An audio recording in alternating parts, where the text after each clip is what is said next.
Ma'am, bakit ganon? Hindi pa ako monetize sa Star, 700 plus naman na ang aking followers. So, kung 700 na ang followers mo, kailan lang ba yung followers mo na yan?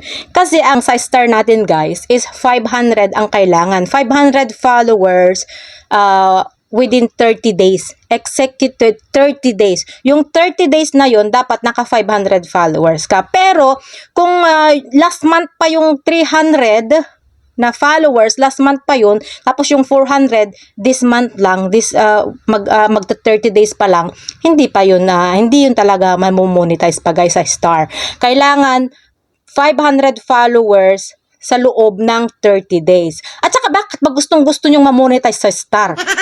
Kasi nga, ang Star guys, wala naman tayong kita dyan kung walang magbibigay sa atin. Huwag nang isipin ng Star. Dahil nga, kikita lang tayo sa Star kung may magbibigay sa atin. Pero kung walang magbibigay, nga. Kaya huwag kayong excited na ma-monetize sa Star. Kasi mai-stress lang kayo niyan. Sasabihin nyo na naman, ano ba yan, monetize ako sa Star tapos wala namang earnings. Ano ba yan, ang tagal mapuno yung $25 ko. Ano ba yan, ganito, ganyan. Oh. Huwag kayong excited na ma-monetize sa Star. Dahan-dahan lahat yan guys. Mas maganda yung dahan-dahan kasi habang dahan-dahan, dumadami yung mga kakilala mo, dumadami yung mga nag-e-engage sa'yo. Siyempre, pag marami na, tapos sakto na nagkaroon ka na rin ng monetization sa Star, na monetize ka na rin sa Star, o, di ba?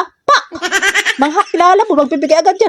Oy, tapos ipost mo pa yun. Oy, monetize na ako. Siyempre, mga kakilala mo, send na yung Star, send. Oh, mas maganda yung ganun, guys. Pero kung wala ka pang kakilala gaano, tapos gusto mo nang mamonetize sa Star, ay, abutin ka ng siyam-siyam bago makapag-withdraw.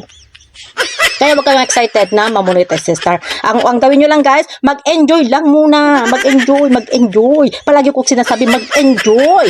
Huwag nyo stressin ng mga sarili nyo sa kung ano-ano yung mga nilalaman ng dashboard nyo. Enjoy! Consistent sa pagpo-post ng mga original and engaging content at sabahan ng proper engagement. Huwag nyo tingnan yung mga dashboard nyo.